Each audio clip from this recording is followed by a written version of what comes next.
আসসালামু আলাইকুম ওয়া রাহমাতুল্লাহ। বন্ধুরা কেমন আছেন সবাই? হারুন টেক আনলিমিটেড চ্যানেলে আপনাকে স্বাগতম। আমি মোহাম্মদ হারুন সাহেব আবারও একটি নতুন ভিডিও নিয়ে আপনাদের মাঝে হাজির হলাম।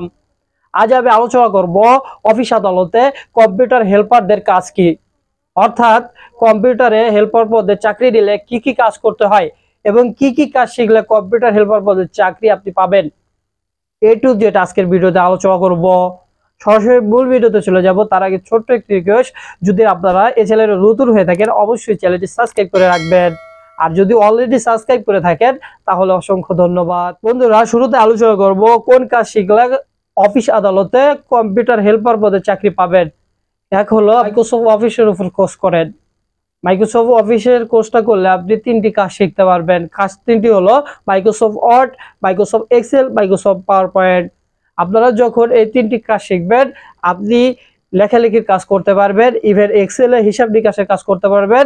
তিন, আপনার পাওয়ার পয়েন্টে আপনার অ্যানিমেশন তৈরি করে এমপ্লয়ীদের মাঝে সেটি ভিডিও আকারে এর মাধ্যমে প্রকাশ করতে পারবেন। মাইক্রোসফট অফিসের কাজটা শিখলে আপনি অফিস আদালতে কম্পিউটার হেল্পার পদে চাকরি দিতে পারবেন। এখন আলোচনা করব অফিস আদালতে হেল্পারদের কাজ কি হয়ে থাকে, অর্থাৎ অফিস আদালতে কম্পিউটার হেল্পাররা কি কাজ করে থাকে, অর্থাৎ কি কাজ করতে হয়। অ্যাভেলেবল যে কাজটি করতে হয় সেটা হলো ডাটা এন্ট্রি। প্রত্যেক কোম্পানিতে নিজস্ব একটি সফটওয়্যার রয়েছে, ওই সফটওয়্যারে ডাটাগুলো এন্ট্রি করে রাখতে হয়, অর্থাৎ টাইপ করে লিখে রাখতে হয়। উদাহরণ দিলে আপনারা সহজে বুঝতে পারবেন। যেমন আপনি ব্যাংকে একটি অ্যাকাউন্ট খুলছেন, আপনার কিন্তু একটি অ্যাকাউন্ট নাম্বার রয়েছে। আপনার ওই অ্যাকাউন্ট নাম্বারের সাথে আপনার নাম, আপনি কোন মাসে কত টাকা জমা দিয়েছেন, এরকম একটা ওই সফটওয়্যারের মাধ্যমে এরকম একটা লিস্ট রয়েছে। ওই সফটওয়্যারে ওই সকল ডাটা দিয়ে পরে সেভ দিয়ে রাখে। পরবর্তীতে আপনি যখন পরের মাসে টাকা দিতে যাবেন আপনার অ্যাকাউন্ট নাম্বার বললেই তারা সার্চ দিবে, আপনার নামটা এসে পড়বে, আপনার ওই কোন মাসে টাকা জমা দিচ্ছে এরকম জমা দিচ্ছে।